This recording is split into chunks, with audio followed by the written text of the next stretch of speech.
우리에게는 동전을 비스킷이라고 인식하게 하는 암시가 필요할지도 모릅니다.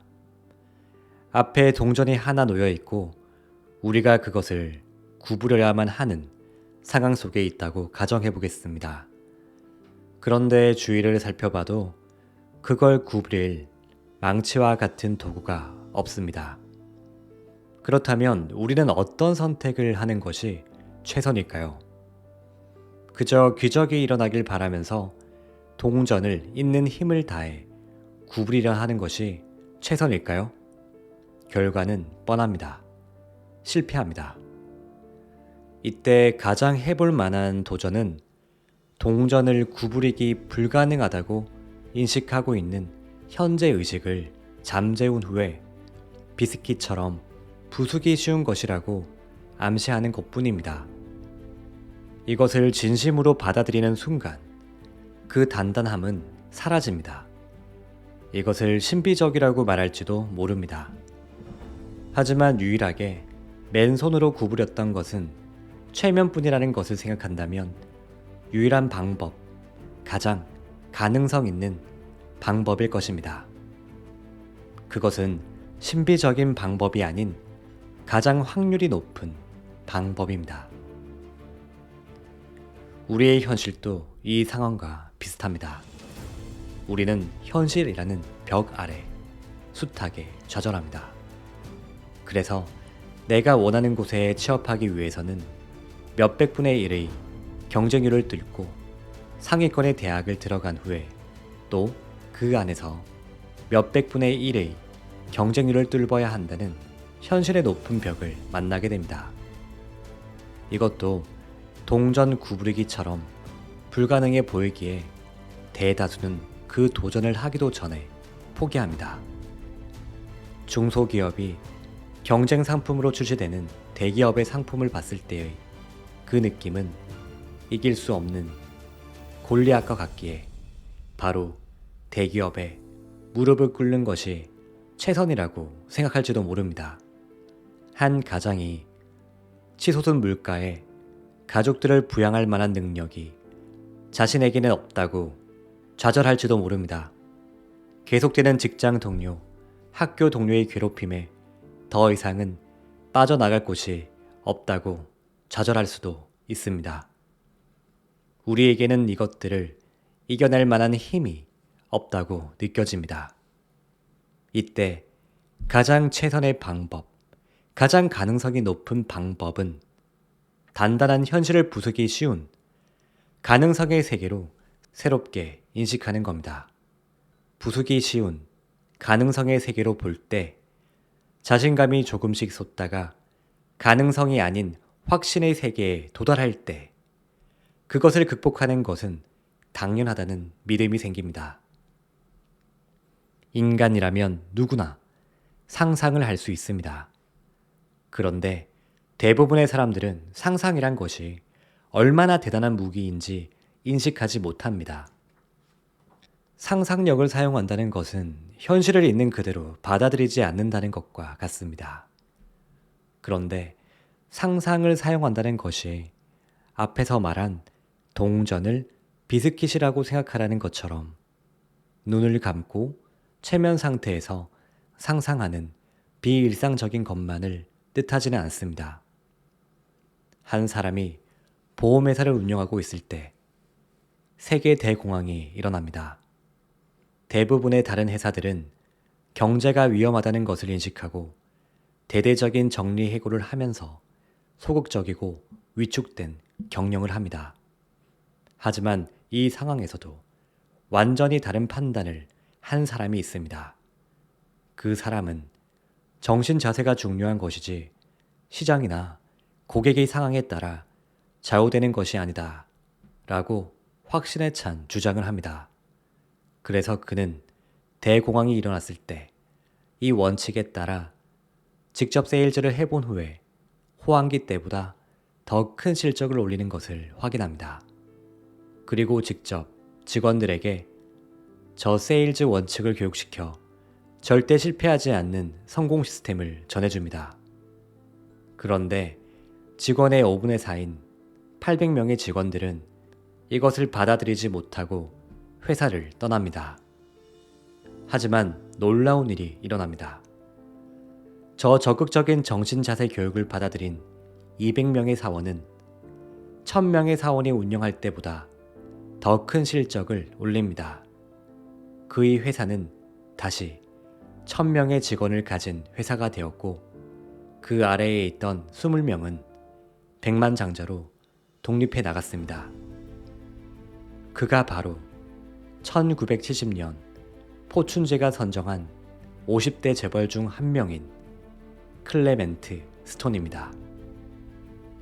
우리가 지금 앞에 주어진 상황을 어떻게 보느냐, 현실이 보여주고 있는 한계를 그냥 그대로 받아들이느냐, 아니면 그 한계를 넘어선 어떤 기회를 보느냐, 이건 역시도 상상력의 힘입니다. 우리는 일상에서 매번 현실을 있는 그대로 보느냐, 아니면 상상력을 사용해 그것을 초월한 것을 보느냐의 기로에 서 있습니다. 상상력을 쓴다는 것은 매 시간 겪는 문제입니다. 우리에게는 상상이라는 굉장한 무기가 있습니다.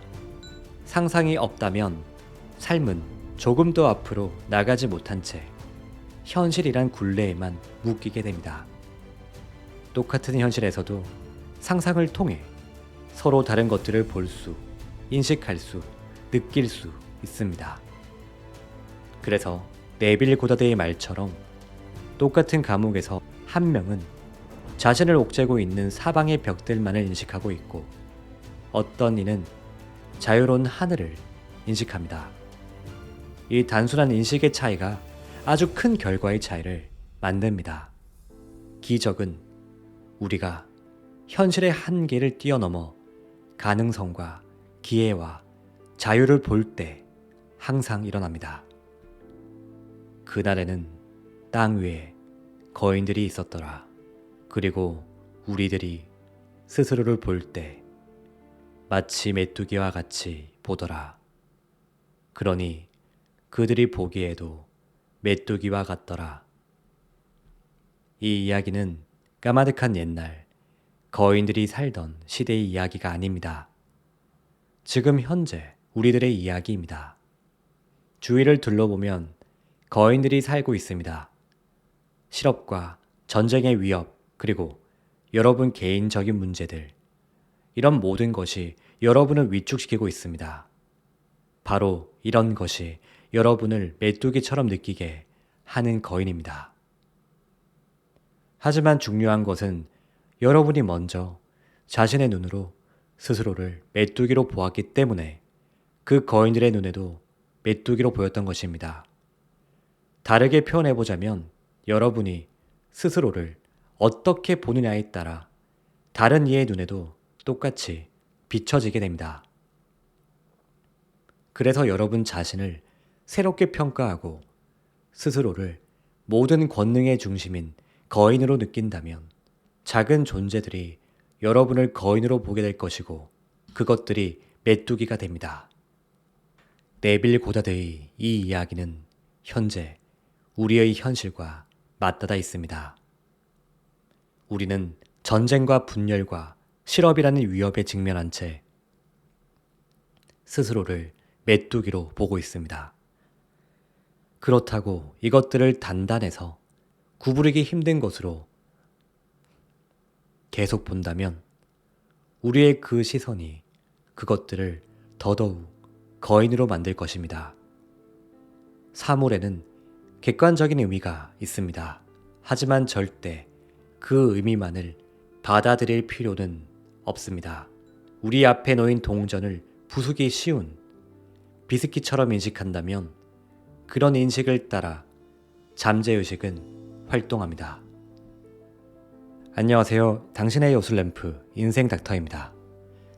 네빌 고다드의 해설서인 네빌링에서 네빌 고다드는 우리가 가진 문제들에 대해 우리는 너무 거대한 존재로 느낀다고 말합니다. 그리고 언제든 우리의 고유한 힘인 상상의 힘을 통해서 우리가 가진 문제들을 아주 작게 만들 수 있다고 합니다. 그것은 우리 스스로가 거인이 되는 것이죠. 우리가 이루기 원하는 목표나 소원들을 생각할 때 그 목표와 소원이 너무 크게만 느껴지곤 합니다. 과연 내가 이것들을 이룰 수 있을까? 계속 의심이 들곤 하죠.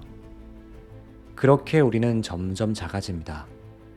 반대로 나의 소원들의 크기는 점점 커지게 되죠. 이렇게 되면 우리가 소원을 이루는 일은 점점 멀어져 가게 됩니다. 그러나 우리가 가진 상상의 힘을 잘 이용한다면 이것을 반대로 만들 수 있습니다. 지금 처해 있는 상황이 아주 좋지 않을 수 있습니다. 가난에 찌들 수 있는 상황일 수도 있고요. 모든 일에 계속해서 실패하여 좌절하고 있는 상황일 수도 있습니다. 어쩌면 바닥과 같은 느낌을 받을 수도 있죠. 그러나 우리는 이런 현실에 주저앉아서는 안 됩니다. 우리는 이런 현실을 받아들이고 안주하는 것이 아니라 그럴수록 우리가 진정으로 원하는 꿈들을 모두 이루어진 것처럼 상상하는데 모든 에너지를 쏟아야 합니다. 그렇게 되면 결국에 현실의 한계를 넘어 우리의 꿈은 이루어지게 되니까요. 소중한 당신의 꿈이 꼭 이루어지길 바라며 오늘 영상을 마치겠습니다. 당신은 분명 잘 될 사람입니다. 감사합니다.